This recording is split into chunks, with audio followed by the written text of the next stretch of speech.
विठ्ठल आवडे प्रेम भाव। हे रुक्मिणी, हे विमला, हे कमला, हे वज्रसारा असे नाव होते। 109 नाव आहेत लक्ष्मीला। नवरात्रात पाठ असले पाहिजे, ज्याला पाठ आहेत त्यानं देवी मानली पाहिजे, येडेवण नाही केलं पाहिजे। हो, नुसता साबुदाण्याचा काळ, 9 दिवस उपवास आणि मधला काही माहित नाही, हे असलाच प्रकार झालाय आपल्याकडे। विठाला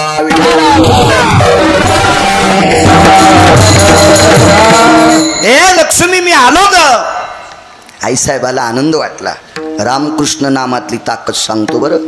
आईसाहेबाला आनंद वाटला आणि आईसाहेब म्हणल्या, प्रभू तुम्ही आलात, पुन्हा वापस जाताना राधेकडं? आता नाही जात, आता राधेनं देह समर्पित केलाय।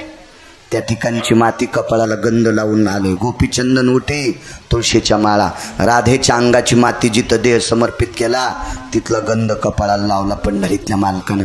ठीक आहे म्हणले मालक, पण आलात ना आता, जाणार नाहीत का? नाही जाणार, पण हे तुमचे भक्त राधाकृष्ण म्हणते ना, नाहीत म्हणायचे, आता विठोबा रुक्माई म्हणते। आता काय म्हणतील? विठोबा रुक्माई। आपल्याला नंतर भजन घ्यायचं ना ते, आणि विठोबा रुक्माई म्हणण्याची पद्धत आहे, इकडं नसते झोक देत, विठोबा रखुमाई डावीकडं झोक। आईसाहेब प्रसन्न झाल्या, विठोबा रखुमाई नामातली ताकद। आणि मग प्रसंग असतील शास्त्रांनी, पुराणांनी, वेदांनी, गोड असा सगळं फार कोटून शब्द काढला। राम कृष्ण हे 2 शब्द काढले, राम आणि कृष्ण ही 2 नावं काढली। ह्या नावात किती ताकद! तुम्हाला सांगतो, नारदासारखा भजन करणारा 6व्या क्रमांकाचा संन्याशी, ज्या संन्याशानं लग्न केलं नाही पण मठ बांधला नाही, हो, कोणाकून पैसे जमा केले नाही, अद्याप नाही, श्रीमंत लोकायला लोणी लावलं नाही। मी नारदाची परिस्थिती सांगतोय, कोणी अंगाव घेऊ नका। मग रेडीमेड कपड्याचं दुकान आहे, तुमच्या अंगाला शर्ट आला असेल ते घाला, तुम्हाला शर्ट शिवायला बाळ्या रिकामा नाही। विठाला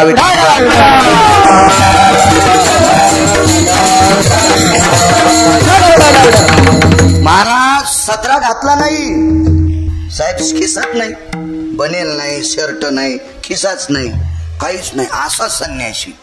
आणि भजन करण्यामध्ये 2 संन्याशी बहादर, 19 संन्याशापैकी 2 संन्याशांनी भजन केलं। एका संन्याशाचं नाव आहे मारुतीराय, आणि तो 1 नंबरचे संन्याशी, आणि 6व्या क्रमांकाचे संन्याशी देवर्षी नारद।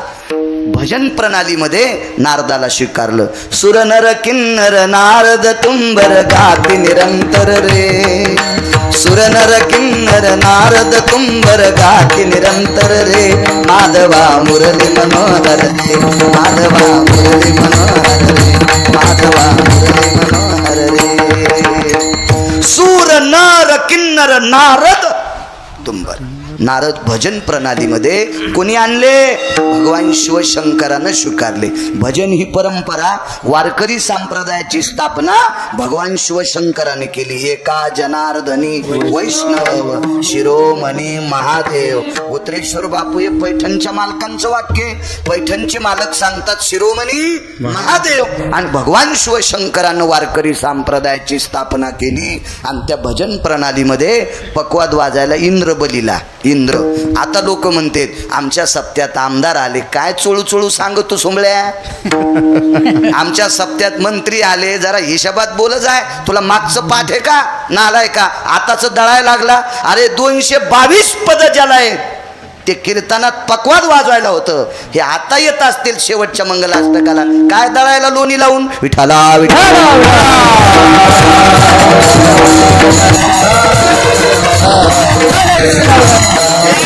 आताचे मंत्री लोक माणसांचे राजे असतील, तुमचे नाही राजे असतील।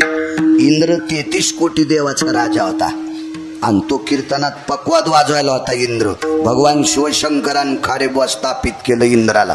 ते भजन ना सुर नर किन्नर, काही लोक ठराविक लोक होते ना गायक, त्याच्यापैकी देवर्षी नारद। आता नारदाचं भजन शिवजीला आवडायचं। श्रीमन्नारायण श्रीमन्नारायण श्रीमन्नारायण भजन होतं। नारदान भजन फार सांगितले। ओम नमो भगवते वासुदेव, ओम नमो भगवते वासुदेव।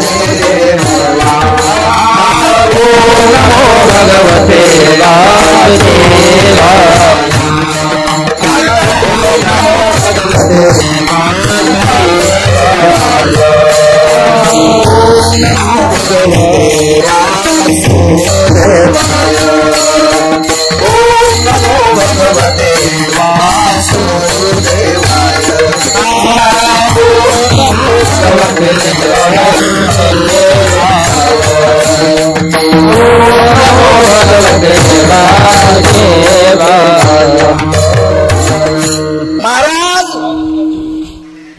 परम पावन भक्तराज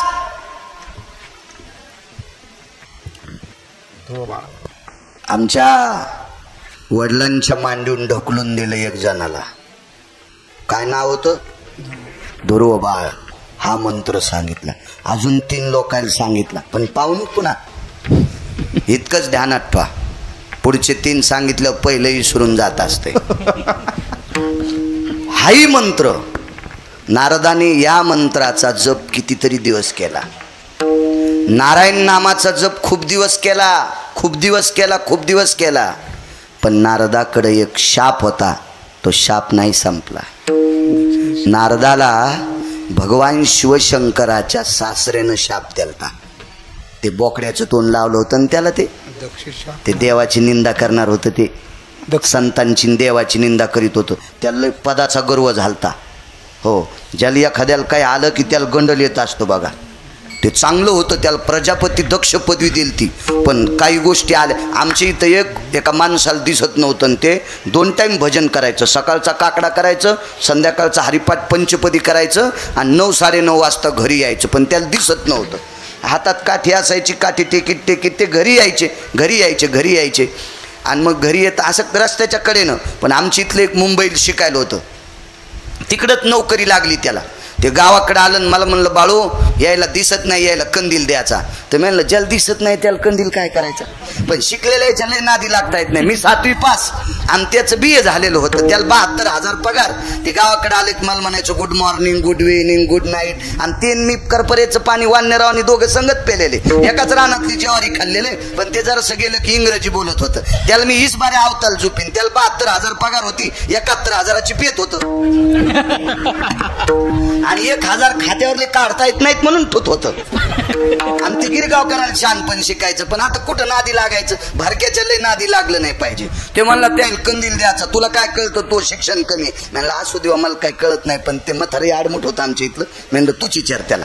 ते म्हणले दादा तुम्हाला कंदील द्यायचा. मला कुठं दिसतंय रे. मी म्हणलं दादा बाळू नाही म्हणायला, श्याम म्हणायला. बरोबर हो श्याम मुंबईला. हे बी म्हातारं रगील. त्याला चोंबाळू लागलं. आता कुठं नादी लागा. म्हणलं जाऊ द्या.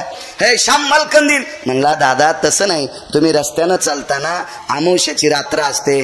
तुम्ही रस्त्यानं आलेले लोकांना दिसत नाहीत. मग तुमच्या हातात कंदील असल्यावर तुम्ही लोकांना दिसतात. लोक तुमच्या लांबून जाते. खरंय म्हणले. पाय बाळू किती हुशार आहे. म्हणलं हो, तुला माहीतच नाही. त्याचा वास येईन गेला. लांब बसलं होतं ते. आता कुठं म्हणावं आपण, मित्रच होता आपला. त्याच्यामुळे काही इचकिता नाही आलं.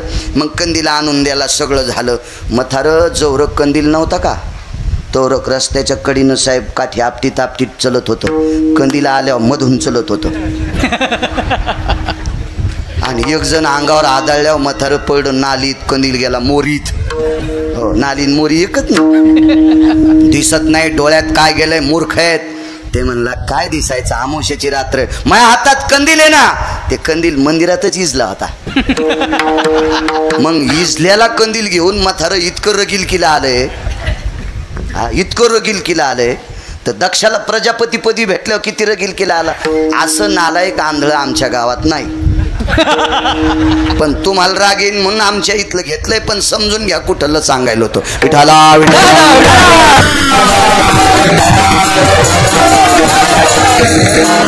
आणि शाप दिला नारदाला. स्थिरत्वा स्थापयामी मृत्युलोकाम नैवेती जाय. मृत्यूलोकात तुम्ही एका जाग्यावर थांबणार नाहीत. नारद भजन करूच तरच काही सप्ताह असेल ना, तर त्या सप्त्यात भजन करताना थांबायचे. जेवण झालं की नारदाचे पाय सुरूच. 1 1 11 1 2 12 1 3 13. नारद थांबतच नव्हते. नारदाला थांबता येत होतं फक्त मधु अरण्यात. मधु नावाचं एक अरण्य, तिथं थांबायचे. बाकी एरवी नारदाला कुठेच थांबता येत नव्हतं. पुढे सरका पुढे कुठेच थांबता येत नव्हतं. आता नारदानं विचार केला, तिन्ही देवांना बोलवलं, ब्रह्मदेवाला बोलवलं. हरामासाचा कुंभारे बापू ब्रह्मदेव.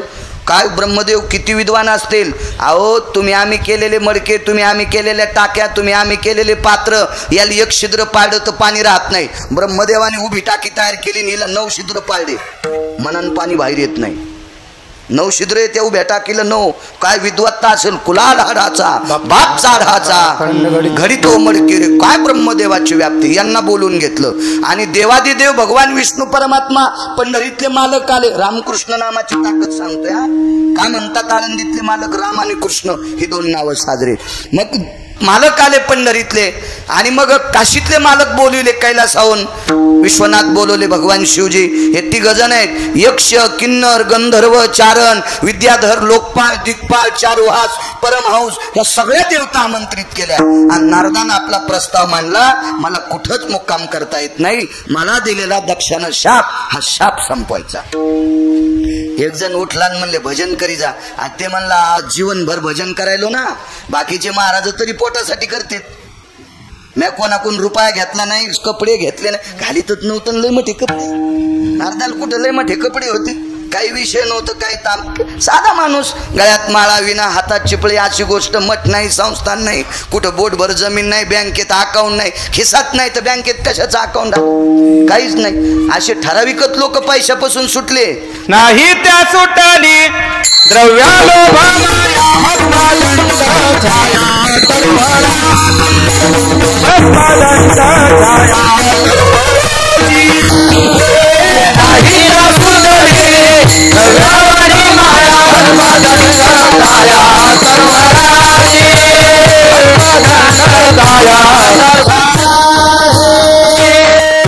नाही त्या सुटली द्रव्य लोभ माया भस्मदंड छाया तरुवराची.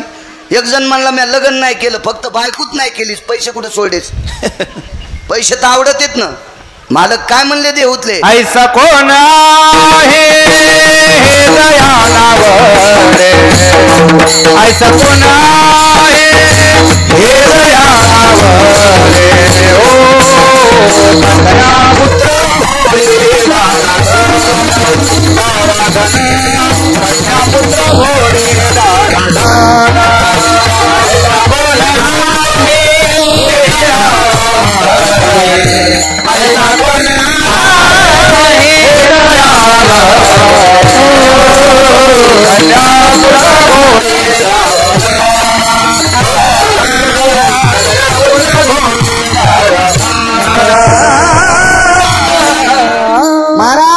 पैशाला स्पर्श न करणारे ठराविक ब्रह्मचारी आणि ठराविक संन्यासी. नारदांना नाही हात लावला, मारुतीराय नाही हात लावला, बाकीचे पुन्हा बघू. असे ठराविक लोक. आणि नारदानं सांगितलं जीवनभर भजन केलंय आणि मला भजन करायचं सांगतात. तुम्ही ओम नमो भगवते वासुदेवाय हा फार श्रेष्ठ मंत्र आहे. नारायण हा मंत्र श्रेष्ठ आहे, राधे कृष्ण हा मंत्र श्रेष्ठ आहे. नाना प्रकारच्या मंत्राची सिद्धता फार मोठी आहे. पण तुम्हाला शापातून मुक्त होण्यासाठी रामकृष्ण नामाची साधना करावं लागेल. मामा आपण त्यांच्याकडे होतो ना बापू, दादा शेटे मामा. मग रामकृष्ण नामाची तुम्हाला साधना करावं लागेल. आता दुःखाची माया वेडी असती, माणूस कोणाचं ऐकत असतो. पण नारदाला सांगणारा भंगिऱ्या थोडाचा असेल. नारदाला सांगणारा महाराज तंबाखू खात नव्हता, नारदाला सांगाल महाराज गुटखा खात नव्हता, नारदाला सांगणारा महाराज बिडीन सिगारेट ओढीत नव्हता. नारद असं भंगिऱ्याचं कसं ऐकतील. आणि तुम्ही पण भंगिऱ्याचं ऐकत जाऊ नका. जो पक्वाद्या, जो गायकन, जो कीर्तनकार तंबाखू गुटके खातो त्याला जर तुम्ही पाकिट दिले तर तुमच्या गावाला कुपाटी लागन. विठाला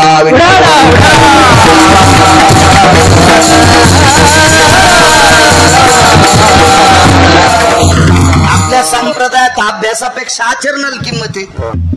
अभ्यास लय गाता येत असेल, तू भीमसेन जोशीचा चुलतायस, पण तंबाखू खातो ना, तुझ्या पाया पडायचं. मूर्खाच्या पाया पडायचं नाही, नालायकाच्या पाया पडायचं नाही. त्याचं पाप आपल्या कपाळातून डोक्यात अंगात येत असते. म्हणून पाया हे सज्जनाच्या सात्विक सदाचारी पुण्यशील पाठांतर कमी असलं तरी चालेल, पण आचरणशील लोकांचं दर्शन घेतलं पाहिजे, त्यांच्या मुखारविंदातली वाणी ऐकली पाहिजे. असं ठेवत जा. तुम्हाला 2% लोकांना लय पैशाचा जोर झालाय, लय जोर. 2% महाराष्ट्रात इतके पैशावाले मस्ताड येतं, ते म्हणतात महाराज कीर्तन झकात झालं पाहिजे, त्या बायकोची साडी नेसून नाचवतो सोमळ्या. असे पण हरणखोर पैशावाले. कीर्तन हा झकास विषय असतो का? या भडव्याला आकली नाही का याच्याकडे आणि पैसे आले म्हणजे लय ते प्रारब्धाचा विषय. 2 लाखाला बैल घेतले, कोणती वैरण खाते तुम्ही टाकलेली, आणि देवाला सोडायला बैल त्याला काय म्हणते तुमच्याकडं? कठाळ्या, वळू किंवा कठाळ्या. आणि वळू कोणाची मका हाणतो ना, त्या अवताल चलवतो का? तो बैलगाडीला चलवतो का? नाही. मग काही असे पैशावाले वळू फिरायले हे सांगतेत म्हणून पर्व काळ असतो का? नाही. बैल दिसायला साधा असू द्या, पण त्या अवताल चलवतो ना नाना, त्याचं ऐकलं पाहिजे, वळूचं नाही ऐकलं पाहिजे. विठाला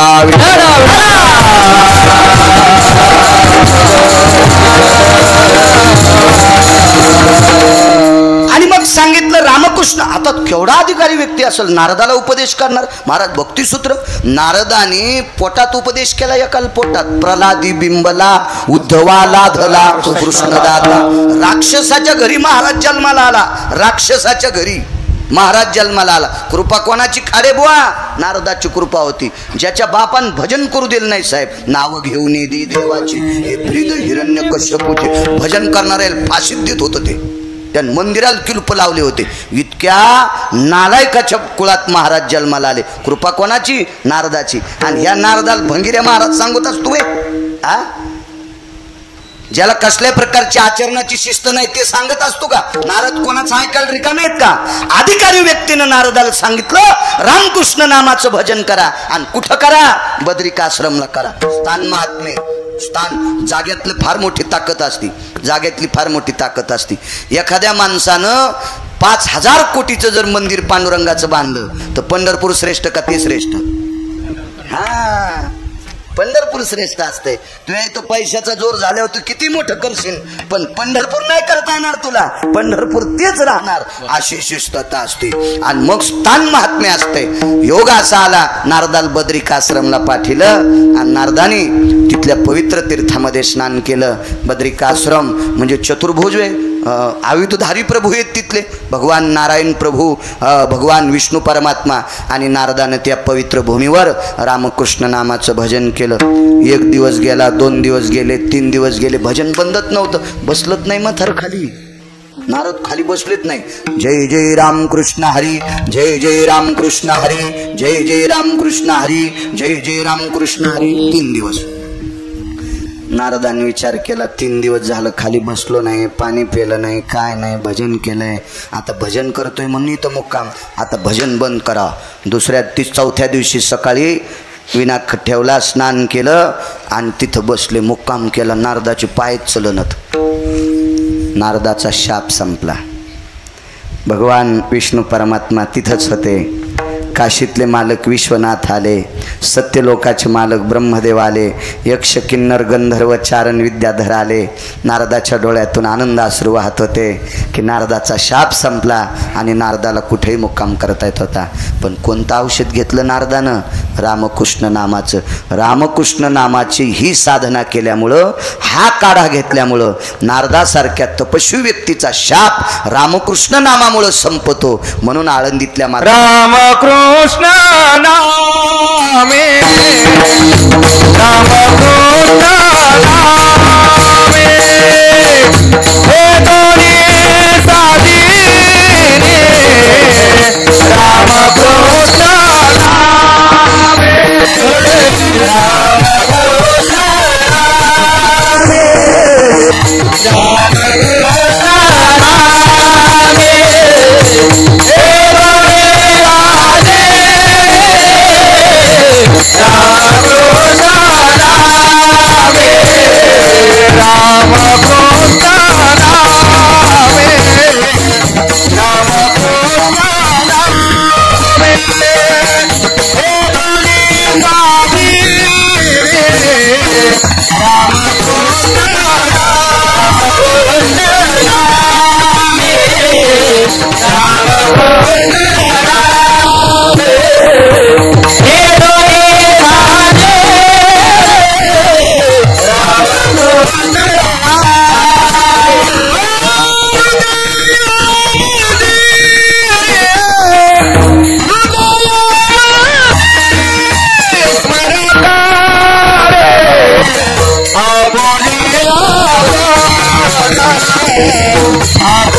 राजा होता, लय पैसे त्याच्याकडं, इतका उतू आलता, आवा वावा.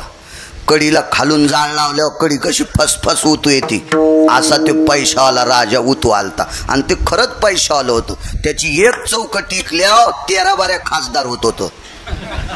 कोणाची मायवेली त्याच्या विरोधात फॉर्म भरायची, भारतात माणूस नाही त्याच्या बरोबरील फॉर्म भरायला, जळून जाईन सोंबळ्या. एक चौकट टिकल्यावर 13-12 खासदार, अशा 7 कोटी चौकटी होत्या त्याच्याकडे. शेटे 7 कोटी चौकटी, किती श्रीमंत. पण जरा मस्ताड. आणि मग याची मस्ती जिरण्यासाठी वारकरी संप्रदायातली मुख्य व्यक्ती तिथे गेली. त्या व्यक्तीचं नाव होतं मारुतीराय. रामकृष्ण नामातली ताकद, राम नामातली. तुम्हाला आता रामकृष्ण दोन्ही नावातली सांगितली, आता नुसत्या राम नामात किती ताकद आहे पुढची ऐका. हे 2 नावं लय पावर बाजे. ह्या 2 नावाचा जप केला की कामच संपलं. सगळं त्याच्यात आलं, तेही सांगतो तुम्हाला पुढे वेळ भेटला तर. संन्याशी गेले, त्या परम पावन संन्याशाच्या शेपटीला विस्तू बांधला. बिनाकली राजा होता न तो, पैशाचं कोंबडा होता ते मूर्ख. वानराच्या शेपटीला विस्तू बांधणारा कधी सापडत तुम्हाला तुमच्या जिल्ह्यात? आणि त्या वानराच्या मारुतीराय येऊन वानर होते. येऊनी जन्मला मरकट, तो वैष्णवा माझी अतिश्रेष्ठ, हनुमंत म्हणावया कनिष्ठ, ऐसा पापिष्ट कोण आहे. येऊनी पशुची पण वारकऱ्यात अतिश्रेष्ठ पैठणच्या मालकांनी सांगा. आणि नुसता अतिश्रेष्ठ नाही उतरेश्वर बापू, आपण मारुतीरायाच्या पायाला चिटकलेल्या मातीची पण बरोबरी करू शकत नाही. आपल्याला पाकिट येतं, ते पाकिट उडून जाऊ नये म्हणून त्याच्यावर नारळ ठोतेत. असा हो, असं नारळ ठोते. आता फरक असेल, कोणाला बारीक काय आणि कोणाला मोठं काय. कोणी चमच्यान पेत असेल, कोणी तांब्यान पेत असेल, पण प्यात लागला तू म्हणून इचकी जाऊ नको. तो चमच्यानं जरी पेलं तरी दुसऱ्याचे कपडे धुवायची तुही लायकी नाही सोंबळ्या, तू मुकाटे बस जाय. म्हणून आम्ही मारुतीरायाच्या पायाला चिटकलेल्या मातीची बरोबरी करू शकत नाही. मारुतीराय कसे वारकरी होते, ज्याचं भजन केलं त्याची भाकरी पण खाल्ली नाही. केवळ वनीचे वनचर, पाले खावीर वानर रे. केवळ वनीचे वनचर, पाले खावीर वानर. वनचर रानात राहणारे आणि काय खात होते? पाले खावीर वानर. पण ताकद चारी मुक्ती त्यांच्या किंकर, सवे सुरवर वंदिती. 4 मोक्ष मारुतीरायाच्या पाय लोळण घालीत होते आणि सगळे देव पाय पडत होते. असा वारकरी या श्रीमंताची मस्ती उतरायला तिथं पोचले. आणि ह्या नालायक राजाने शेपटीली इस्तू बांधला. येणे जाळीली लंका, धन्य धन्य म्हणे तुका. एक जण म्हणला घर जाळल्यावर तुकोबाराय धन्य. अरे सोमळ्या, तुला तुकोबाराय कळतेत का बिनाकली? नालायकाच्या स्पर्शाने दूषित झालेली घरं मारुतीरायाच्या अग्नीनं शुद्ध केली. म्हणून तुकोबारायने धन्यता दिली. घर बंदी फुफुटा नाही करून टाकला, शुद्ध केले मारुतीरायनं. कारण ओरिजिनल ठेपा लक्षात येत नाही ना, हे येड्यावानीच भरडीत येत. मका सोडून दिले आणि बुडखे हाणायला आहे. असं नाही केलं पाहिजे. चला, पण मारुतीरायला एक घर नाही जाळता आलं. ते घर होतं बिभीषणाचं. एक नागपूर प्रतीतलं प्रमाण होतं. वक्ते बाबा म्हणायचे, तो का म्हणे अग्नी झाला शे शीतळ आणि प्रतापे सबळ नामाची. या इकडचा पुरावा सांगता का? लंकेची उराले बिभीषणाचे घर, लंकेची उराले बिभीषणाचे घर, बिभीषणाचे घर.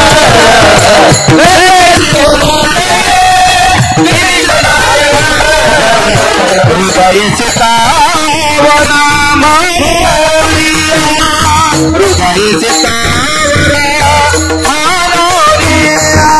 लंकेची उराले बिभीषणाचे घर, लंकेची उराले बिभीषणाचे घर, लंकेची उराले बिभीषणाचे घर, लंकेची उराले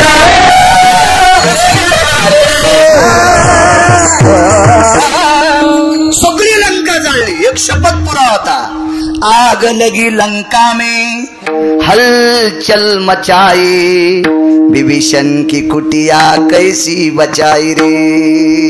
अख्खी लंका जळाली, मग एकट्या विभीषणाचं घर का जळालं नाही? तर प्रतापे सबळ नामाचिया लंकेश उरले विभीषणाचे घर, हृदयी सीतावर म्हणून या। सीतावरांचं नाव काय? राम, हृदयी राम म्हणून या। मारुती रायनं विभीषण प्रभू रामचंद्राच्या पक्षात प्रवेश केला। करतात ना मोठ्या लोक इकडं तिकडचे इकडं, तेव्हापासून सुरू येते त्रेता युगापासून। विभीषणाने रावणाला सोडलं आणि प्रभू रामचंद्राकडे आले। तर प्रभू रामचंद्राकडे आल्यावर ते मारुतीरायाच्याच कृपेने रामचंद्र भेटले विभीषणाला। पण विभीषण अगोदरच भजण्या होता विभीषण। विभीषणाला आमच्या महाराजांनी मूर्ख शब्द वापरलाय, पण आपण नाही वापरायचा बरं बापू, ते मालकाचा शब्द आहे। मनीषी विभीषण शहाणा परी तो महामूर्ख जाना, ते मालकाचा शब्द आहे। आमची काय ताकद आहे? आमचं धोतर पेटल्यावर धोतरा सगळं महाराज जळण आणि विभीषणाचं घर पेटिलं तर जळालं नाही, त्याला आपण नाही मूर्ख म्हणायचं। मूर्ख म्हणणाऱ्याची ताकद वेगळी आहे, ते मालकांचा शब्द आहे, आपण नाही दळायचा। आहा, विभीषणाला मूर्ख म्हणण्याची आमच्या महाराजाची पात्रता नाही, कारण ते ज्यांनी मूर्ख म्हणले ते वेगळे होते। कारण त्यांच्या लक्षात आलं की विभीषणाने वेगळा स्वार्थ दर्शिला, त्यानं रामरूप व्हायला पाहिजे होतं, कशाला लंका मागितली म्हणते। तर मारुतीरायाची विभीषणाची भेट झाली आणि मारुतीरायाने एकांतात विचारलं, लंकेश तेव्हा रावण मरायचा राहिला होता। मोठ्या माणसाचे शब्द नाना खोटे होत नसते। मारुतीराय रावण मरायच्या आधी विभीषणाला लंकेश म्हणले, कसा खोटा होईल मोठ्यांचा शब्द, आणि म्हणले लंकेश। लंकेश म्हणल्याबरोबर विभीषणाच्या डोळ्याला पाणी आलं। दादा जिवंत आहेत मला राजे म्हणले, आमच्या मालकाची कृपा अशी आहे, शरणांगता वज्र पंजरू, जीव गेला तरी हरकत नाही, पण आमचे मालक खोटं बोलत नाहीत। आणि तुम्ही शरण आलेत, आता आमचे मालक रावणाला मारणार आहेत, कारण रावण सीता देत नाही आणि रावणाला मारल्याशिवाय सीता नेता येत नाही। आमचे मालक रावणाला मारणार आणि लंका तुम्हाला देणार। विभीषण लय हुशार होता। विभीषण म्हणला, मग रावणाला जर कळाला आपल्याला राम मारतील आणि रावण जर पाय पडायला आला तर लंका विभीषणाला रावणालाच राहीन, तुला अयोध्या देतील। डोळ्याला पाणी आलं विभीषणाच्या। मारुतीराय काय कृपा आहे रामप्रभूची, काय लीला आहे प्रभूची। हो, मारुतीराय म्हणले, असू दे हो आमच्या मालकाची लीला, पण मला तू ही लीला कळालीच नाही। विभीषण म्हणला, माही काय लीला आहे? मला तुमच्यामुळे रामप्रभू भेटलेत, ते राहू दे बापा, ते नंतर बोलू। दुसरे वानर याच्या अगोदर मला एक प्रश्न करायचा आहे। मी अख्खी लंका जाळली, प्रस्थाचं घर जळालं। प्रस्थ लय मोठा माणूस होता। प्रस्थ म्हणजे प्रस्थ नाही, प्रस्थ म्हणजे 16 प्रधानापैकी एक प्रधान होता। यानं जर जोरात आरोळी दिली ना तर यमाचं धोतर सुटत होतं, इतका शक्तिशाली होता। 16 प्रधानापैकी प्रस्थ नावाचा प्रधान होता रावणाचा। याचं 4.5 किलोमीटर मध्ये घर होतं। बुक्का केला, हो काही नाही। आणि म्हणे तुझं घर, तुझ्या दारातली धर्माची पताका जळाली नाही, तुझ्या दारात वृंदावन होतं, त्या तुळशी वृंदावनाला आळ लागली नाही। कारण काय? विभीषणाच्या डोळ्यातून पाणी आलं, मारुतीरायाचे पाय धरले। मारुतीरायाने उचललं, हृदयाला लावलं, रडू लागला विभीषण। मारुतीरायाने सांगितलं, लंकेश मला उत्तर पाहिजे, घर का नाही जळालं? तर विभीषणाने सांगितलं, तुम्ही ज्या वेळेला लंका जाळीत होते त्यावेळेला लंकेतले लोक काय म्हणत असतील मला माहित नाही, पण माझ्या घरावर शेपटी टेकली त्यावेळेला मी रामनामाचं भजन करीत होतो। हो, आणि नुसत्या रामनामाच्या ताकदीने माझं घर जळलं नाही, म्हणून आळंदीतले मालक पहिल्या कडव्यात रामकृष्ण नामे दोडे साधे, रामकृष्ण नामे दोडे साधे, रामकृष्ण नामे दोडे साधे, रामकृष्ण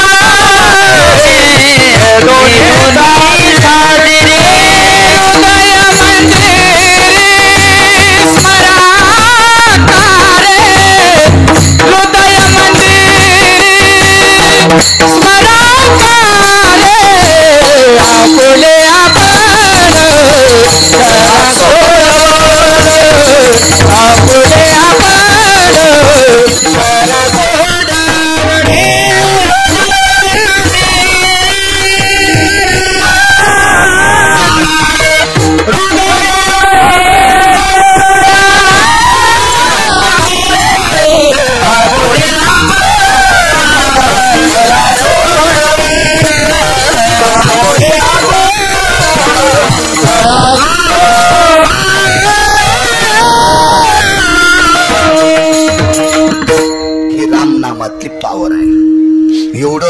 श्रेष्ठ आहे. म्हणून रामकृष्ण नामे ही दोन्ही साजिरी. पुन्हा एक पुरावा मांडतो तुमच्या पुढे, फक्त वेळ झाल्यावर मला सावध करा. आता आटपेव म्हणून मला कळत नाही एखाद्या वेळेस. 222 ज्या मंत्र्याला पद होते त्यांना नालायकपणा केला. 6 पाप केले त्यानं, 6 पाप. त्याच्यातल्या एका पापानं स्वर्गातलं अमृत खराब झालं. लक्षात ठेवा, देशावर संकट 2 लोकांच्या पापाने येत असते. एक राजसत्तेतल्या लोकांनी पाप केलं आणि आपल्या धर्मसत्तेतल्या लोकांनी पाप केलं की देशावर संकट येत असते. म्हणून राजकारणातल्या लोकांनी पाप करायचं नाही आणि आपण परमार्थातल्या लोकांनी पाप करायचं नाही. तुकाराम मामा देशावर संकट येत असते या 2 लोकांच्या पापामुळे. त्यानं पाप केलं आणि वरी 6 लोक फार पापी होते. म्हणून तर तुकोबाऱ्याने एकदा वरी बोट केलं तर, जाई हो तू माते न करी सायास आम्ही विष्णुदास तैश नो हो. वरी जरा चुका करणारे होते. या इंद्रानं 6 चुका केलत्या, 6 चुका. त्याच्यातल्या एका चुकीनं अमृत खराब झालं. अमृत खराब झालं म्हणजे जेवणच खराब झालं ना. स्वर्गात काही भाकरी नाहीत, तांदूळ नाहीत, तुरी नाहीत, गहू ज्वारी नाही, बाजरी नाही, मका नाही. तिथं 5 प्रकारचे अमृत आहेत. एक अमृत भूक लागली म्हणून पेतेत, एक अमृत तहान लागली म्हणून पेतेत, आणि 3 अमृत कशामुळे पेतेत ते पुन्हा कधी पाहू. मी काय तिथला सरपंच नव्हतो त्याच्यामुळे इतकं काय धुनत होत नाही त्याचं. कशाला फुकट कळण शेंडी वळवळ काय करायचं, आगावपणा आहे का नाही. हे 5 प्रकारचं अमृत. तिथं भाकरी ज्वारी तांदूळ कढी शिरा वड्या असं काही नव्हतं. खाली इथं भाकरीचा संबंध आहे. मग आता हे अमृत खराब झाल्यावर देवान काय प्यायचं, थन थन बोंबलू लागले देव. यक्षादि किन्नरो यति चारणायाम विद्याधरायति लोकंति पाला यतो सहिष्णु अमराम पुरियो प्रतिभास सर्वाम भोक्तव्याति जायम नैवम गिरगावकर लिखितम. भाकरीची पंचायत थन थन बोंबलू लागले. काय खा यांनी यक्ष स्वर्गी झाला पाहे अमरनाथातेही गोड नसे. अमरनाथातेही गोड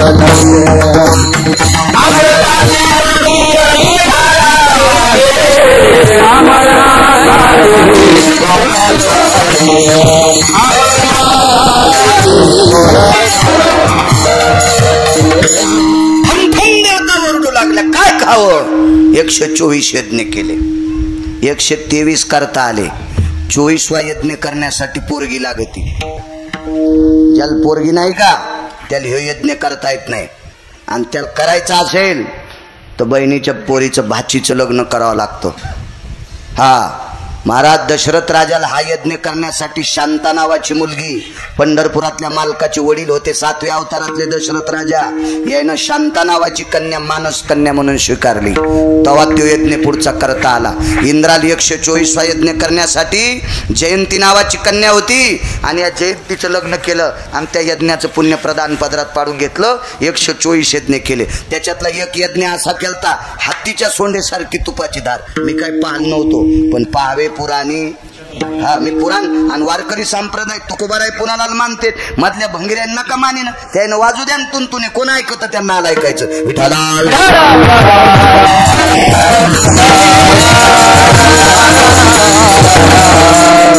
हत्तीच्या सुंडा दंडेन कुंजरायो घ्रता सिंचितो मखे यत्पूर्णहावती जायते नैवाम पियुषा शुद्धाय.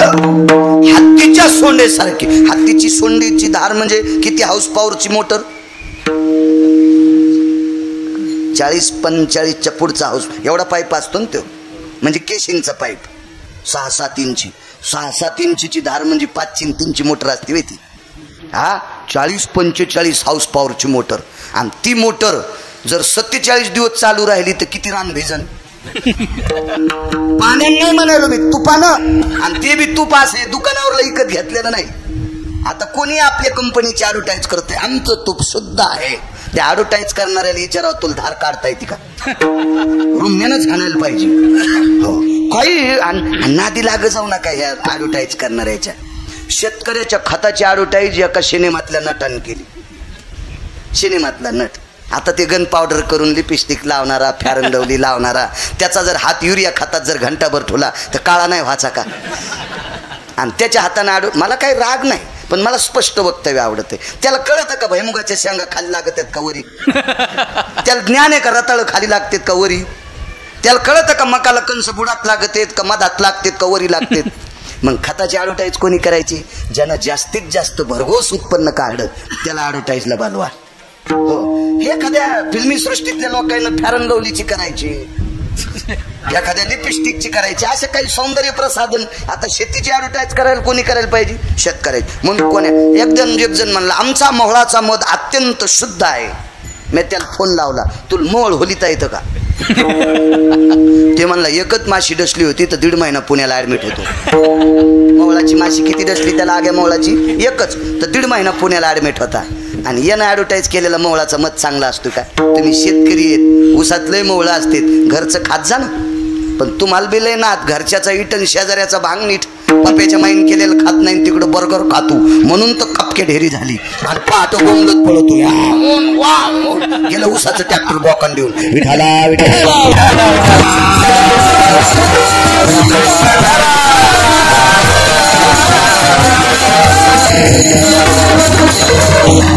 मला काय वाटत नाही. तुम्हाला वाटतं नाही रगील महाराज याला नाही बोलवायचं, नका बोलू. तुम्हाला 30 गाव पठ्ठ्याला 36 गाव. पंढरपुरातल्या मालकानं हाऊत भरून द्याला, रिकाम होत नाही साहेब. त्याला असं पाईप बी वरून तुटी किती फिरवा रिकाम होत नाही. त्याच्यामुळे भंगिऱ्याच्या अंडरवेलीन बनील धोल फिरत नाही. देवाला आवडन असं कीर्तन करायचं, नालायकाला तर काही आवडन. विठाला विठाला.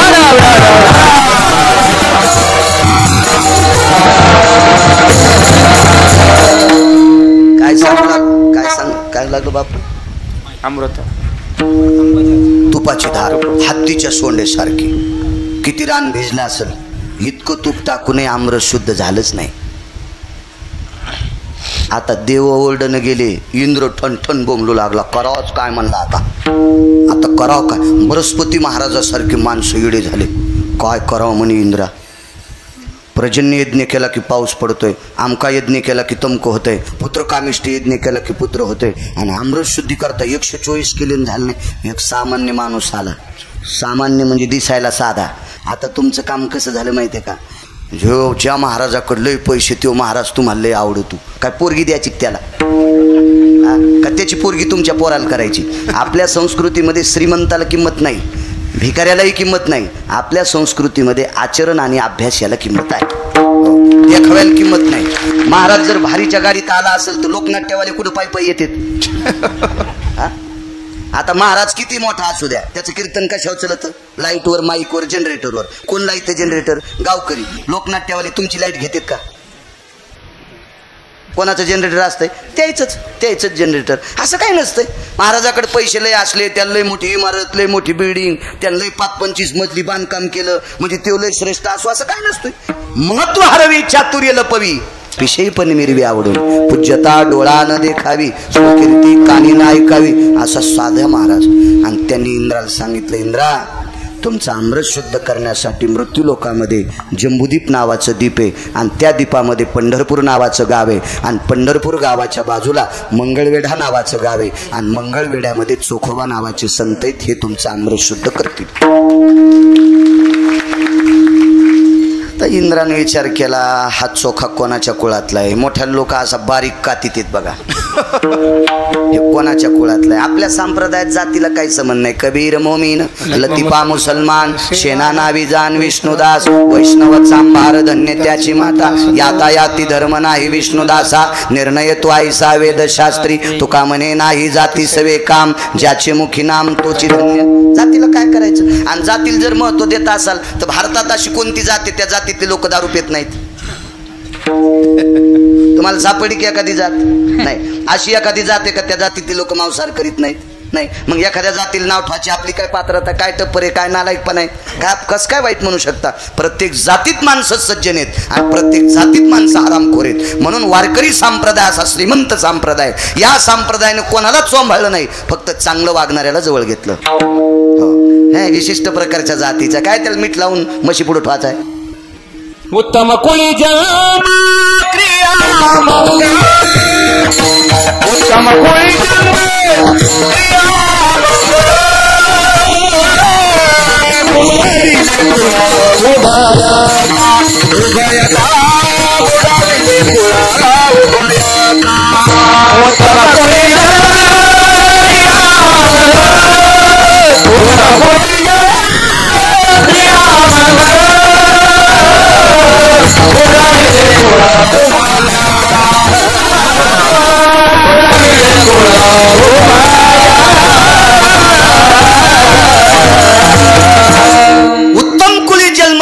या मंगळ बुडविले कुळ उभयता. काय करत त्याचं कुळ? शबरी कोणाच्या कुळातली होती? लावर, सशे, चित्र, रानडुकर धरणाऱ्याच्या कुळातली. शबरीने एकही नवरात्रातला उपास धरला नव्हता.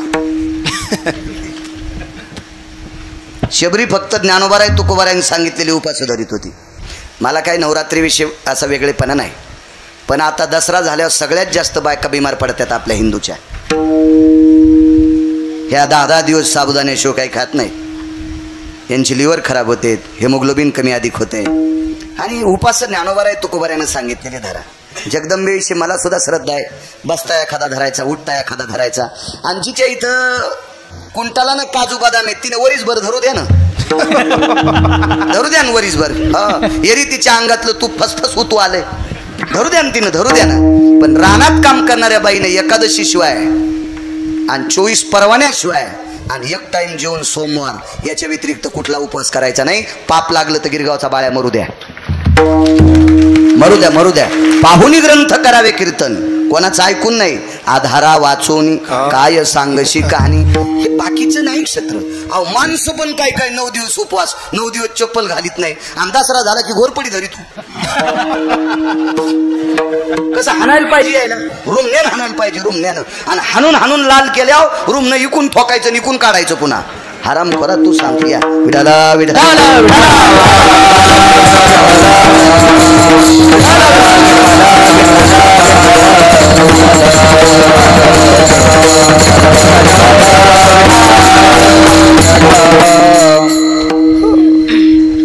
शबरी कोणाच्या कुळातली? लावर सशे धरणाऱ्याच्या कुळातली. प्राण कुठं सोडा माहिती? पंढरपुरातल्या मालकाच्या पायावर 7व्या अवतारात प्रभू रामचंद्राच्या पायावर देह सोडा. ते चेने जाणे खुंटले. शबरी किती श्रेष्ठ सांगू सरजी? कौशल्यापेक्षा मोठी शबरी. 8व्या अवतारात देवाची आई कोणती? देवकी. देवकीपेक्षा शबरी श्रेष्ठ. देवाची पुन्हा एक आई होती 8व्या अवतारात. काय नाव बापू तिचं? यशोदा. यशोदेपेक्षा श्रेष्ठ शबरी. कारण सांगतो तुम्हाला. यमुनेत चेंडू बुडाला, मागे सरे माय देवासाठी रडत होती. कृष्ण डोई बुडा लागे. कृष्ण पाण्यात बुडालाय म्हणून यशोदा रडत होती. पाण्यात उडी टाकली का? नाही, मागे सरली. चला, आपल्या साही मारी दुराचारी. देवकीला कळाले का नाही? 6 मारले. 7वा योग मान्याला याचा पत्ता नाही. पण कृष्ण नेऊन ठेवत असताना देवकी रडल्या, प्राण सोडा का? नाही. चला, 8व्या अवतारात 14 वर्षासाठी वनवासाला प्रभू रामचंद्र चालले. कौशल्या रडल्या, प्राण सोडा का? नाही. पण देवाच्या पायाच्या जखमा पाहिल्याबरोबर शबरीनं प्राण सोडला. आता श्रेष्ठ कोण? कोणाच्या कुळातली होती शबरी? लावरस रानडुकर धरणाऱ्याच्या. म्हणून परमार्थ करण्यासाठी जातीचा संबंध नाही शबरी. चला, तुमची पोरं तालुक्यात, भारतात, महाराष्ट्रात, एखाद्या देशात पहिले येत असतील. लाहोर चित्र सशे धरणाराचं पोरग पृथ्वीवर जितके देश आहेत या सर्व देशात तिसरं आलं. त्याचं नाव एकलव्य. त्याचं नाव काय होतं? एकलव्य. कोणाचं पोरग? भिल्लाचं पोरग. अर्जुन कोणाचा मुलगा? क्षत्रियाचा. कौरव कोणाचे कट्टे? दुर्योधन्या, शकुन्या, दुशासन्या, जयद्रथ्या हे 24 हरामखोर होते. महाभारतात त्या 24 लोकांचं सकाळी नाव घ्यायचं नाही. प्रातान्विनी योगे नामने विशंती चत्वारो गौहत्या समम पापहा. हे नालायक होते. शकुनीनं सख्या बहिणीच्या पोराला पत्ते खेळायला शिकले. गांधार देशाचा राजा होता. हे शकुन्या फार नालायक होता. हे जरासंधाच्या आस्ती घेऊन आला, त्याच्या सोक्त्या केल्या. पांडव हरले आणि कौरव जिंकले. आणि याला पांडवाला मारायचं नव्हतं, बहिणीचे पोट्टे मारायचे होते. कारण दुर्योधनानं शकुनीचे पोरं 4 पाण्यातलं पंडाव खेळताना मारले होते. मग माय 4 काय मारतू? बहिणीचं एकही जिवंत ठेवत नाही. इतका हरामखोर भाऊ होता गांधारीचा. त्या पुढे चांगलं म्हणत असतील का? जयद्रथ किती नालायक. 22.5 वर्षाचं पोरग बिना शस्त्राचं खाली पडले आणि त्याला लात मारली अभिमन्यूला. कोण अभिमन्यू? भारतीय युद्धातला मानवी शिव होता. म्हणून हा जयद्रथ नालायक होता. दुर्योधन किती हरामखोर. मोठी भाऊजाई लहान्या भावाला आई समान असते आणि मोठ्या भावाला लहान्या भावाची बायको लेकी समान असते. हो, लेकी समान. ज्येष्ठ सहोदरा कनिष्ठा यती इति कांते सुजे कन्यायाम ज्येष्ठो भयस्थिती जायतो वात्सल्यास्त ते वच नाही ओम गांजा कसम लिखितम. हे गांजा फुक्याने लिहिलेले का? शास्त्र आहे त्याच्या पाठीमागं. मग मोठ्या भावाची पत्नी आई समान असताना तिला मांडीवर बसलं. हा शकुन्या किती नालायक होता, पण राजपुत्र होता. यायला शिकिला आमच्या एका महाराजांनी. त्यांचं नाव होतं द्रोणाचार्य. आणि याला शिकवलं नाही. हा कोणाचा होता? शूद्राचा. परिणाम काय झाला? स्वतःचं पोट्ट भंगलं, त्याचा अंगठा मागला, अंगठा मागितला, मग कायमस्वरूपी स्वतःच्या चिरंजीव पोराच्या कपाळातून रक्त वाहतंय. त्याचं नाव अश्वत्थामा आहे. जातीला काय चोंबाळीत आहे? जात पोरापोराचे लग्न करण्यापुरते, बाकीच्या गोष्टीत जात काय करायची तुम्हाला? एकादशी कोण धरीत आहे? पटकन सांगा उत्तर. हिंदूचे माणसं. मुसलमान धरतेत का? नाही. नवरात्रातलं उपास आपले धरतेत का? मुसलमान आपले. सोमवार कोण धरतंय? आपले. 5 उपास कोण धरतेत? त्या 5 परवाने आपले लोक. केळी कोण विकतंय? सफरचंदची गाडी कोणाचे? जास्त जास्त. हे फळाची गाडी कोणाची? त्याच्यात. मग एखाद्या सफरचंदमध्ये 7 बाई निघला का? एखाद्या केळीमध्ये 8 बाई निघला का? तुम्हाला काय करायचं? पैसे द्यायचे आणि केळी घ्यायचे. एवढा असे काय संबंध आहे? काही संबंध नाही. म्हणून परमार्थात जात सांगितली नाही, परमार्थात चांगलं वागणाऱ्या लोकांना सांगितलं. बुटा चपला शिवणारे रविदास महाराज. काशीतल्या मालकानं घरी बसल्या बसल्या चमडे बुडवायच्या कुंडात कंगन दिलं. नियत तेरी अच्छी है तो किस्मत तेरी दाशी है, कर्म तेरा अच्छा है तो घर में मधुरा काशी है. आपलं वागणं चांगलं पाहिजे ना. आपल्या घरात सर्व तीर्थ येत असतात. असो, चोखोबारायच्या बाबतीत सांगत होतो. ज्याच्या गाडीला 222 दिवे आहेत, यानं विचार केला चोखोबा अत्यंत साध्या घरात राहतात आणि आपण त्यांच्याकडे जावं कसं? मोठ्याला गरीबाकडे जायचं असलं की थोडीशी लाज वाटते. आमची त्या एका बाईच्या सासऱ्याचे पित्र होते. सासरा मेला, जीव गेल्याचं निमित्त झालं, मेलं म्हातारं. तिचा सासरा. मग सासऱ्याचं पक्ष होतं आणि पक्षाला कडी लागत असते. 14 पदार्थापैकी कडी महत्त्वाचा पदार्थ असतो. पितृपंधरवाड्यात कालच्यानं सर्व पित्री आमुषा संपली आणि मग ते पक्ष होतं त्या दिवशी. पक्षाच्या दिवशी कडी करायची होती. गावात एकही चिंचेचं झाड नाही, आमसूल घेण्यासाठी दुकान नाही. आता कडीला ताक लागन का नाही? आणि हिच्याकडे 80 एकर जमीन, पण गाय नव्हती, म्हैस पण नव्हती, काहीच नव्हती. हे आपलं ते उंदीर धरल्यावर एक पुडी आणत होते दुधाची. आणि मला म्हणले दूध घ्यायचं का? म्हणलं मी काय बोक्या नाही, हे दूध प्यायला रोगर पेन, पण हे नाही प्यायचं. नको म्हणलं, मी काय बोक्या नाही, जाऊ दे, काय करायचं आपल्याला त्याच्याहून. पण तिला ताकासाठी कडी पाहिजे होती. आणि त्या म्हशी होत्या एका बाईकडे 5, 6, 7, 8 गाई होत्या. तिला जमीन 4 एकर, हिला 80 एकर. वाक्य कळालं ना? हिला 80 एकर आणि तिला 4 एकर. तिची माळाच्या कडीला नीची मोरंडी. हिच्या बंध्या जमिनीतून कॅनल गेलाय आणि तिच्या जमिनीला पाणी नाही. तिच्याकडे 5-6 मशीन, 5-6 गाई. आणि ही तिच्याकडे गेली. हिच्याकडे चांदीचा तांब्या होता. काय आणायला? ताक आणायला. चांदीचा तांब्या. पदराच्या खाली असा तांब्या झाकला. द्वारकाबाई. कोणाचं नाव? द्वारकाबाई. 4 एकरवालीचं. 80 एकरवाली ही गेली चांदीचा तांब्या घेऊन. द्वारकाबाई घरीच आहेत का? सुनान सांगितलं, बाई काकू आल्यात. द्वारकाबाई लग 80 एकरवाल्याची बाई घरी आली. भाई भाई भाई या ना बसायला टाकलं, अमकं केलं तमकं केलं. काय काम आहे? द्वारकाबाई, सासरे मामांजींचं पक्ष आहे, सगळा स्वयंपाक आटपत आलाय, कढीसाठी ताकच नाही. द्वारकाबाई म्हणल्या, जीजी ताक नाही देत, दही देते. पितराला गावरान तूप देते, पण पदराच्या खाली झाकून न्यायचं नाही. पदराच्या खाली झाकून न्यायचं नाही. एका बकेटात दही आणि एका बकेटात तूप. पैसे? द्वारकाबाई म्हणली फुकट. पण म्हणली, बाई मला 80 एकर जमीन आणि मला लाज वाटत ना. द्वारकाबाई म्हणली, म्हशी धुताना मला नाही वाटत का? मी वशीला वैरण काढी करते, गाईला वैरण काढी करते, तो मला लाज वाटत नाही, आणि तुला फुकट नेताना लाज वाटायली? लाज आहे का तुला? हे मोठा वाडा पोकळवासा आणि वारा जाई भासा भासा असं असतं बरं का. मोकार टेकून चौघीत लुगडं एक. विठाला विठाला.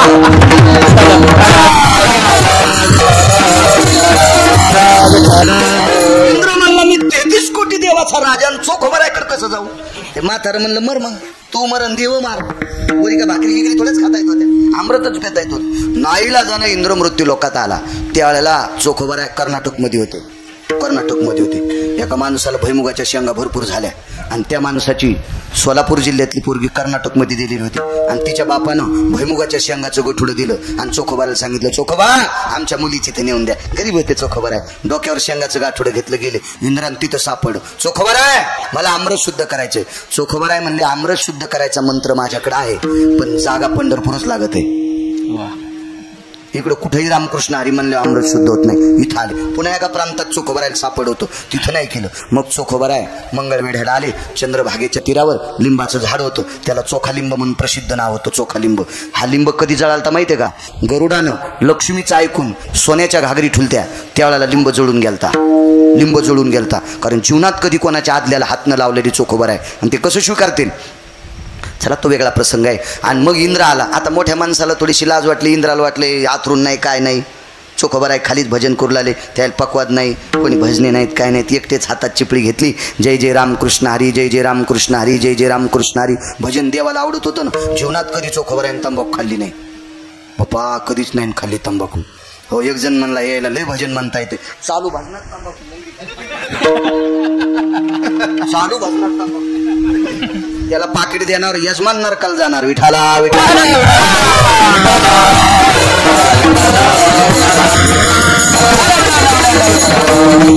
नालायक माणसो, काय काय आता गडबडीत आता शहराला जायचं ना, तर बिडी हातात. जय मारुतीराय. एक जण म्हणला ओ पत्रकार तोंडात बिडी. ते म्हणला मागून धरली. मी तिथंच होतो. मी अरे त्यानं रावणाच्या दाढी मिशा जाळल्या, तो धोतर जाळायला किती टाइम लागला. येडेवानी करू नको, मागून बिडी धरू नको, बांधा जळशीन बांधा. हा, काही काही माणसं पंजे बुटात आणि टाचावरी जय मारुतीराय तंगडे हाणलेत रावणाचे, आणि ते पाय हाणायला किती वेळ लागून. अहो, देवाला चालणारी माणसं इतका नालायकपणा, काही मर्यादा असावी की नाही. चला, इंद्र लिंबाच्या झाडावर बसला. लिंबाच्या झाडामध्ये लक्ष्मीचा अधिष्ठान आहे. लिंब आणि पिंपळ जर एकत्रित आला तर लक्ष्मी नारायण. लिंब आणि पिंपळ एकत्रित आला तर लक्ष्मी नारायण. शास्त्राचा नियम आहे त्याचा. आणि लिंबामध्ये लक्ष्मीचा अधिष्ठान आहे. लिंबामध्ये आयुर्वेदाच्या विन्मक सूत्राच्या क्रियेनुसार 47,000वर मात करण्याची ताकद लिंबाच्या पाण्यात आहे. एवढी मोठी शक्ती लिंबामध्ये. म्हणून महालक्ष्मी नावाच्या देवतेचं पूजन करत असताना पाण्यामध्ये लिंबाचा दाखला ठेवून मग त्या देवीच्या दर्शनाकरता जात असतात. मधल्या हरामखोरानं या देवीला मर्याई म्हणून नाव दिलं, आणि तिथं लिंबाचा दाखला तर नेतेत, पण त्याच्या संग पांढरे लिंब नेतेत. या हरामखोरानं मधलं काढे. आपल्या संस्कृतीवर मात करणाऱ्या या भडव्यांना कोण्या नरकात टाकावं, यमाला सुद्धा सुधारणार नाही. विठाला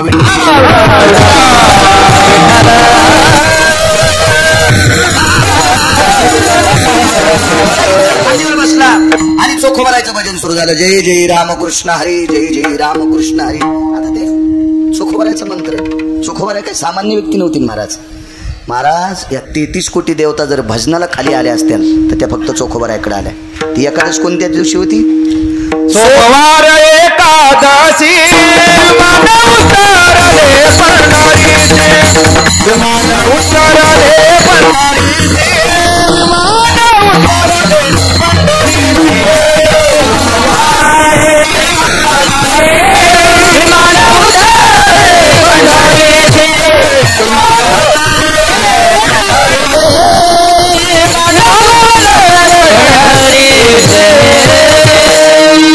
आपल्याला 4 मिनिटं टाइम राहिलाय फक्त. एकादशी सोमवारची निमान खाली उतरलं. चोखोबारायच्या दारात भजन. एवढा मोठा दर्जा चोखोबारायचा. पण त्या चोखोबारायच्या समोर बसायची इंद्राला लाज वाटली. फांदीवर बसला. अमृताचे कलश उघड्याबरोबर सरजी अमृत शुद्ध झालं. खरी शुद्ध होय अमृत.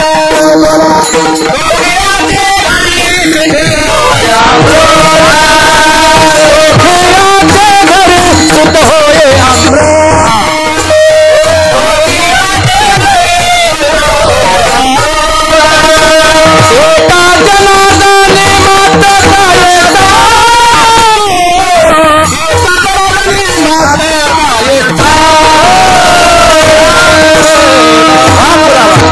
चोखियाचे घरी शुद्ध होय अमृत. एका जनार्दनात काय सांगू. अमरपुरे भय व्याप्तेषु खलम यन्मखाति जायते. पीशां शुद्धत्कारायं नाम्नेति नारायणो. यत्पुनिताति नाम्ने अधिष्ठितं लोकत्रयो. मृत्युलोकास्थितायां जाम्बुदीपायत पवित्रयो. हे पुराण सांगते. विठाला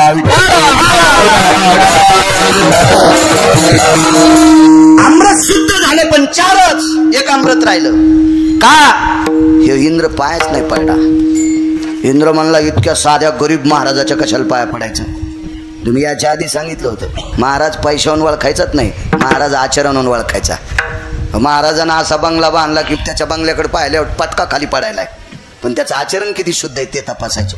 झोपड्यात राहणारा जरी असला आणि आचरण शुद्ध असेल तर त्याच्या पाया पडायचं. चोखोबाराय झोपड्यात. अमृत शुद्ध झाले 4, एक राहिलं. आता नारद भेटले. नारदाला विचारलं एक प्रकारचं अमृत. नारद म्हणले काय केलं? काय नाही, लिंबावच्या झाडावर बसलो, अमृतावर नामस्मरण पडलं, रामकृष्ण नामाचा ध्वनी पडला, वरी आलं. दर्शन घेतलं का? नाही. नारदाच्या डोळ्यातून पाणी आलं. जा म्हणले पाय पडायला. मग चोखोबारायचं दर्शन घेतलं. त्यावेळेला 5व्या प्रकारचं आम्र शुद्ध झालं. ते चोखोबाराय होते महाराज. चांगल्याचा आदर केला पाहिजे. याचं लाईट न्यायची होती ह्याकडीची त्याकडलं मधात हे होता आपला रोड होता आणि ते ऊसाचे ट्रॅक्टर अडकू लागले म्हणून अंडरग्राऊंड लाईट करायची 120 फूट लाईन. शासनाचं बजेट आलं 7-8 पाईप आले 10 पाईप. ते बजेट इंजिनियर आले आणि ते पाईप गाडले. वायर ओवायचे राहिले आणि पाईप दाबून टाकले. वायर ओवायचंच राहिलं. इंजिनियर पेलेला होता आणि मग त्याची उतरल्यावर त्यानं घाम पुसले होते. म्हणलं आपण ज्या कामासाठी पाईप गाडे वायरच व्हायचं राहिलं. घाम पुसू लागले. आता झाडाखाली घाम पुसलाय. शेतकऱ्याची लाईट गेली. खांद्यावर खोरं होतं. ते खोऱ्याचा दांडा भरलेला त्याची बनेल भरलेली. शेतकरी होता ना तो शेतकरी होता. शेतकऱ्याची कदर करी जा. हो शेतकऱ्याची कदर करी जा शेतकऱ्याची. इथं कोणी जर राजकारणी बसला असेल ना त्यानं आमच्या पाया पडू नका. आमच्यासाठी गाडी उभी करू नका. आम्हाला संध्याकाळचा ठिकाणा नाही ते बी तूप खाऊ घालतंय. ते तूप खाऊ घालते.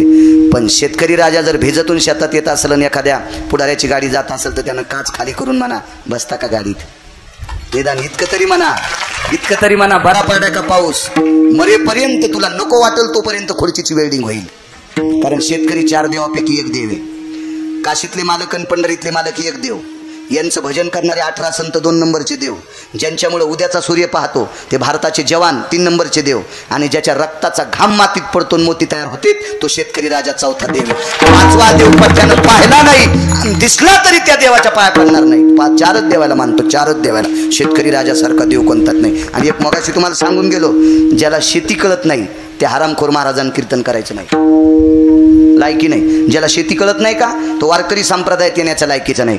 बघा नाथ महाराजांनी आऊत हाणला असेल का नसेल मला सांगता येत नाही. अनवरत मेघ जळा धरणे बांधून घाली जे तळा पाण्याचा संचय करा.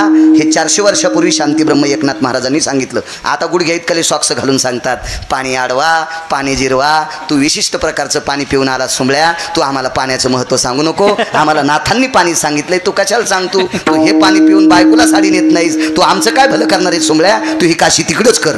असो चला मग पाण्याचं महत्त्व नाथ. बी चांगला असावा जमीन चांगली असावा सुक्षेत्र आणि ओलटे बीजई पेरीचे गोमटे आलोट फळ भेटे परी वेळे के गा. आळंदीतल्या मालकांनी सांगावं शेतीतली तत्परता मळे झाकून या कुणबियाची वाणी. देहूतल्या मालकांनी सांगावा अष्टादश संतांपैकी शेती कळत नाही असा संत मला कोणी दाखवा. मी त्याच दिवशी पटकन उपर्ण नदीत फेकून देतो. एकही साधू नाही की ज्याला शेती कळत नाही. शेती अत्यंत मर्म आहे. फार मोठं सूत्र आहे. अहो तुमच्याकडे किती सोनं चांदी असली तर चांदीच्या भाकरीने सोन्याचं पिठलं खाता येत नाही म्हणून शेतीवर हे काही बायका सकाळी व्यायामाला चालल्यात. हो डांबरीचा टॅक्स भरलाय का. ह्यो गुडघा इकून टाकला ह्यो पाय इकून टाकला इकून हवा काढली तिकून नागपुड्या दाबल्या इकून डोळे दाबले तिकून कानं दाबले गेलं मुंडक्याहून ट्रॅक्टर. त्याच्यापेक्षा 10 मिनिटं पायातली चप्पल कारण काळ्या मातीत चलणं सगळं तो ब्लड पर्क्युलेशन व्यवस्थित होईल आणि सगळे रंध्र मोकळे होते. तिकडं चलणं रानात म्हणली की जात नाही अंगाला माती लागू देत नाही. मग झोपताना इतक्या गोळ्या आणि उठताना इतक्या गोळ्या बसताना आग गग आणि उठताना आग गग. त्याच्यामुळे रानात जा सगळे आजार निघून जात असते. चला मग ते शेतकऱ्यानं विचारलं तुम्हाला घाम काऊन आलाय. ते म्हणले सगळं पलीकड. हे शिकलेले वाटतं शेतकरी येडी शेतकरी. शिकलेल्या बायका सुद्धा शेतकऱ्याला साधं समजित्यात. काही एक जण घरी आले नाही काय सांगायचं महाराज आमच्या मालकाला काही कळत नाही. लाईन आली की उसात त्याच्या तंड डुकरात इतकोसा फरक नाही. मी म्हणलं चुडेल नाही काय दगड खाशीन का. तेवढा अंतरण दिवस उसात जातो म्हणून तू चांगले कपडे दागिने घालायलीस टायमाला भाकरी खालीस. येडेवानी करी जाऊ नकोस. शेतकऱ्याचा आदर केला पाहिजे. चला असो. आणि मग ते येडेवानी करून त्याचा मुलगा भाकरी घेऊन आला म्हाताऱ्याचा. दादा काय नाही रे साहेब लोक आहेत हे चारा म्हणलं जाऊ द्या. काय झालं ते म्हणले मामा ही पाईपलाईन केली आम्ही वायर ओवायचं होतं आणि वायर ओवायचं राहिलं पाईप दाबलाय. मला तवाच सांगायचं आता लोक वायर ओवून दिलं असतं.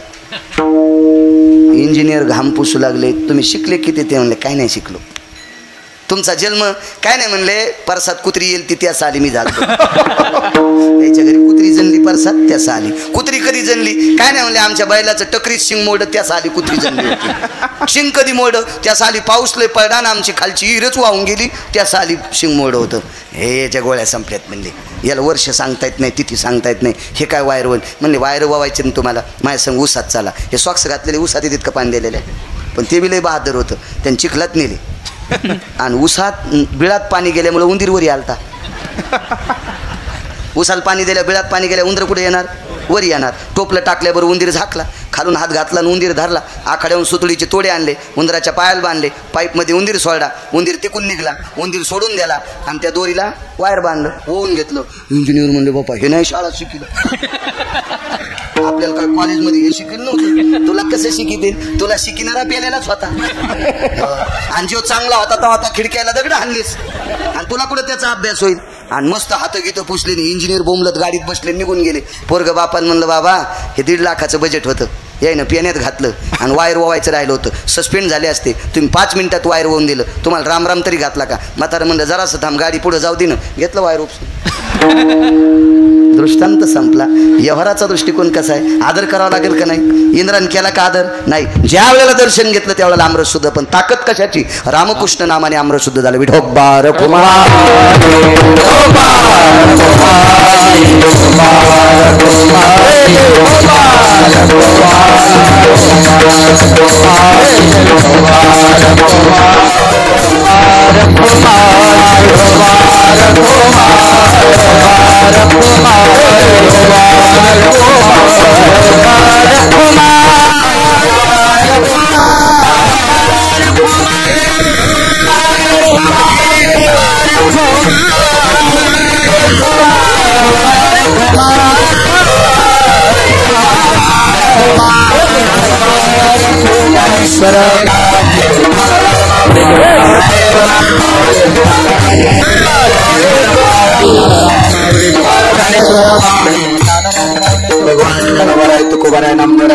नाथ बाबा, सावता महाराज, सेना महाराज, रविदास महाराज, मीराबाई, जनाबाई, मुक्ताबाई, सगुबाई, कबीर महाराज या सर्व अष्टादश संतांच्या कृपेने चालत असलेली जुनाट परंपरा भगवान रेडेश्वराच्या कृपेने इथे पवित्र एका महात्म्याची समाधी आहे. सद्गुरू रंगनाथ स्वामी आदी करून ह्या संत सत्पुरुषांच्या पदस्पर्शाने पुनीत असलेली माती माऊली महावैष्णव ज्ञानोबरायांचा भक्तीचा गंध ज्या मातीला लागला अशा परम पावन प्रांतातली तुम्ही माणसं, तुम्हा सज्जन श्रोत्यांना साष्टांग प्रणिपात करतो. आणि ही चालत असलेली जुनी परंपरा, अनन्य साधारण महत्वाचा दिवस आजचा हा पवित्र दिवस अश्विन शुद्ध प्रतिपदा. मी मगाशी बोलून गेलो, आजचा घट सोयीचा असतो आणि आजपासून 6 महिन्याला चैत्र शुद्ध प्रतिपदेला घट उलटा असतो. याचे एक फार मोठे शास्त्रीय कारण आहेत, पौराणिक कारण आहे की वेदाचे कारण आहेत. असा हा अनन्य साधारण महत्वाचा दिवस आहे. मा जगदंबेची कृपा तुमच्यावर हो. ह्या नवरात्रा कशा करता आहेत, काय कशाची ताकद आहे. नवरात्रीची स्थापना या पुण्याईचा प्रकोप स्थितीत कालातला योग भगवान प्रभू रामचंद्रानं स्थापित केलेला आहे. मा जगदंबेच्या कृपेने भगवान प्रभू रामचंद्राला यश प्राप्त झालं आणि जगदंबेच्या कृपेने सीतेला राम भेटले आणि रामांना सीता भेटल्या.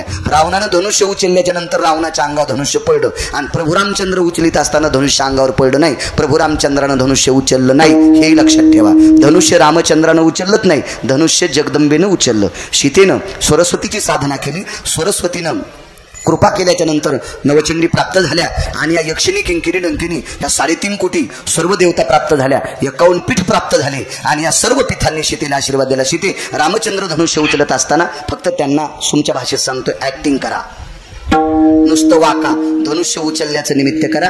जगदंबेनं धनुष्य उचललं म्हणून लक्ष्मीला विष्णू भेटले आणि विष्णूला लक्ष्मी भेटली. कृपा झाली जगदंबेची आणि रावणावर अवकृपा जगदंबेची झाली. एखादा रामायणकार म्हणत असेल रावणाला धनुष्य उचलत नाही तर त्याला म्हणायचं तुझ्या गोळ्या संपल्यात, तुझ्या गोळ्या संपल्यात. रावणाला एक धनुष्य नाही, हजारो धनुष्य. धनुष्य त्र्यंबक धनुष्य शंकराचं.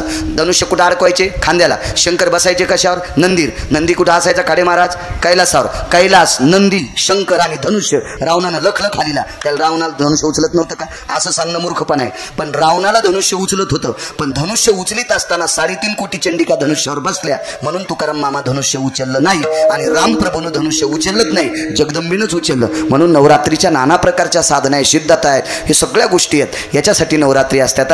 नुसते उपवास धरणं, आमकं करणं, तमकं करणं, शरीरावर व्याधी आणून घेणं, याच्यासाठी उपवास नाहीत. पायातच घालायचं नाही, बाजावच बसायचं नाही, गोदडच घ्यायचं नाही, पोतडच पांघरायचं, हे असे हे कसल्याही प्रकारचे कुठलेही सिद्धता सांगितलेल्या नाही. 9 दिवस चप्पलच घालायची नाही, साबुदानाच खायचा, दसरा झाला की घोरपडी धरायच्या, हे असे हे कसल्याही प्रकारचे नाटकं नवरात्रीत आलेले नाही. आणि जगदंबेच्या बाबतीत ज्ञानोबाराय, तुकोबाराय, नामदेवराय, चोकोबाराय, नाथबाबा, सावता महाराज नाना प्रकारचे अभंग आलेत. अभंग आलेत आहे का नाही. कुळीची ही कुळदेवी, विठावी संतानी, येग येग विठाबाई, माझी पंढरीची आई. रामकृष्ण नामात ती ताकद. विद्यानगरीचा राजा होता, या विद्यानगरीचा राजा जगदम जगदम जगदम जगदम जगदम म्हणायचा. एका वारकऱ्याने सांगितलं चल पंढरपूरला, तुझी देवी तिथं झाडून काढते. राग आला. सोन्याचं मंदिर होतं त्याचं. पंढरपूरला आल्यावर ज्या देवीला तशा सस्ताईला हिऱ्या मानकाची कोंदण केलेला पितांबर नेशित होता ती देवी आता बरमाटी सागाचा मंडप आहे पुढं. हा मंडप झाडाला राजाई नावाची देवी होती. वारकऱ्याने सांगितलं ए पाय ना तो पुजारी आलाय. देवी ठस ठस रडत होती. राजाने विचारलं माय तुला इथं झाडावं लागतंय, मग तुला सोन्याचं मंदिर केलंय. देवीने सांगितलं इथं झाड्यामुळे सोन्याचं मंदिर झालंय. तिथून पुढं जगदंब मंत्राचा उच्चार बंद करून विद्यानगरीचा राजा रामकृष्ण नामाचा मंत्र करत होता. वैकुंठवासी वक्ते बाबांनी हा पुरावा सांगायचा. म्हणून रामकृष्ण नामात किती मोठी ताकद आहे. पांडवाचा यज्ञ सुद्धा पूर्ण करण्यासाठी रामकृष्ण नामाच्या ताकदीनं द्रौपदीने एक साधू आणला. भगवंताचं नाव ऐकून येत नव्हता, भीमाची ताकद ऐकून येत नव्हता, अर्जुनाचा पुरुषार्थ ऐकून येत नव्हता, धर्माचा सत्यवादीपणा ऐकून येत नव्हता. द्रौपदी पायी चलत तिथपर्यंत गेली. नाम घेता वाट चाली, यज्ञ पाऊला पाऊली, कोटी कोटी यज्ञ नित्य नियम आणि एक हरिनाम जपता घडे. नामाच्या साधनेनं साधू आणला आणि यज्ञ पूर्ण केला. इतकी रामकृष्ण नामात ती ताकद आहे. बादशाने एक दिवशी सगळे फुलत लावायचे सांगितले. बादशाने राहू द्या मामा 10 मिनिटं हो द्या पुढं, काय पाऊस नाही काय नाही हो द्या पुढं, काय होतं त्याला, तुम्ही घडी पाहा लागले. बादशाने एकदा नुसती फुलत लावायचं सांगितलं. त्याला एक फुलाचा सुगंध घेतला आणि ते म्हणलं ललित फुलाचा सुगंध काशे सब जगो फुल के पेड़ बो. बरोबर यादी हिंदी सगळ्या जागेवर फुलाचे झाड. जाऊ द्या हिंदी बोलत नाही, मला काय येत नाही. माई हिंदी इधर से गाडी आहे उधर से गाडी आहे, गाडीची लिगेन माई खाली राहिला. कशाला फुकट कळण शेंडीवळ, आपल्याला बोलायचंच नाही, मराठी चांगली येते कशाला आगावपणा करायचा. तर मग त्या राजानं बादशाह होता तो, त्यानं सांगितलं जिथं जिथं जागा दिसेल तिथं फुलं लावा. कब्रस्तान फुलं, मशानभूमी फुलं, शेती दिसल फुलं, कुठली मंदिराची जागा फुलं, मस्जिदीची जागा फुलं. जागाच रिकामी नाही. बिरबल घरी नव्हते त्या दिवशी. बिरबल आले आणि सगळी योजना लागू झाली. झाडं लावा फक्त फुलाची. गहू नाही, ज्वारी नाही, ऊस नाही, काही नाही, तुरी नाही, काय नाही, मूग नाही, उडीद नाही, काय नाही, नुसते फुलं. तर बिरबल एका सरदाराला म्हणला अरे क्या आहे, मंत्री होता एक. त्याला म्हणलं काय नाही. म्हणले सरकार अलमपणा ज्यापणाचा आदेश आहे, सर्वत्र फुलं लावायचे. बिरबल म्हणला अरे भाकरी कशाच्या खाता, चावल कहां लाते, वरण कुठून आणता. मंत्री म्हणले आम्हाला चट कळत आहे, पण राजा सांगेल ते. आता काही गोष्टी खऱ्या असल्या तरी कळत नसतात. आमच्याकडे डोल्याचं सोंग आलतं. डोले कळतात का तुम्हाला? काही गावात डोले असतात ना, पीर असल्यावर डोले काढतात आणि ते डोल्याचं सोंग होतं. ते आमच्या इथं पोळ्याच्या ललिताला सोंग करायचे. एका गावात म्हातारी होती, तिला दागिने होते 1/2 किलो आणि ती संध्याकाळी झोपताना दागिने काढायची आणि उशाला ठेवायची. आणि ह्यात म्हातारीला डोल्याच्या सोंगात आणलं. धरले चौघानं म्हातारीची बाज आणि खांद्यावर घेतली. हायदुल दुला की हायदुल दुला ना, हायदुल दुला की हायदुल दुला, हायदुल दुला की हायदुल दुला. म्हातारीचं सोंग. आता लोकांना वाटलं सोंगच आहे आणि सोंग झाल्यावर पाराच्या मागं जात होतं. यायचा सुरूच दणका हायदुल दुला की हायदुल दुला, हायदुल दुला. यायनं बंद केलं. म्हातारी म्हणायची अरे हे चोट्टे. हालून लगेच म्हणला सच काही ती बुड्डी सुनताय कोण, हायदुल दुला की हायदुल दुला, हायदुल दुला की हायदुल दुला. आणि ते सुरूच टवाच. यायचं बंद झालं की म्हातारे अरे चांगला होत मला नेतेत रे, चट सोनं नेतेत, ऐका हे चोट्टे देखो बडा सच काही ती बुड्डी सुनताय कोण, हायदुल दुला की हायदुल दुला ना, हायदुल दुला की हायदुल दुला. खरं सांगू लागली ऐकत का कोणी. म्हातारी पाराच्या मागे थोडी आपटून दिली, सोनं निधन केले. सोंग नव्हतं ते, चोट्टे होते ना ते. आणि माणसं लय सोंगायच्या नादी लागले ना चोट्ट्याच्या. काय सांगू लागलो तुम्ही बिरबल. हा आणि ते मंत्री म्हणल्यावर काय करावं कोण तू खरं सांगायला, पण सुनते कोण, राजा म्हणला ना. बिरबल राजाकडे गेले म्हणजे सरकार काय वाजते फुल के पेड़ बोना है. हे बिरबल सुन भाई, ये फूलों की जो खुशबू है ना बहुत बढ़िया है, बहुत बढ़िया है, बहुत बढ़िया है. पण बिरबल म्हणला सरकार आपण जर सगळी फुलंच लावली कब्रस्तानमध्ये तर माणसं कुठं पुरायचे. मशानभूमीत सगळे फुलं लावले तर माणसं कुठं जाळायचे, हिंदूचे पुरायचे कुठं, जाळायचे कुठं. मंदिरात देवतेचं दर्शन, मस्जिदीत तुमची काय प्रार्थना असेल आणि तुरी कापसं ऊस कुठं लावायचं, हे कुछ भी मत बोलना, मेरे को फूल होना फूल. बिरबल हुशार माणूस होता. बिरबल बाजारात गेले, तशाच असतायला एक आदल्याची बाटल आणली. आदला म्हणजे पैसा सांगतो, जिनच्या पॅन्टवाल्याला कळणार नाही. आदला दमडी कवडी खडका वगैरे हे जुन्या काळातले पैसे होते. आणि आताचे तरी मोठे तरी कुठं कळतात. खरवं कळतं कोणाला नाही. खरवं एकावर किती शून्य म्हणजे शंकू होतंय. एकावर किती शून्य दिलं, 4 टेरा अकाउंटची कॅसेट गुंडाळून.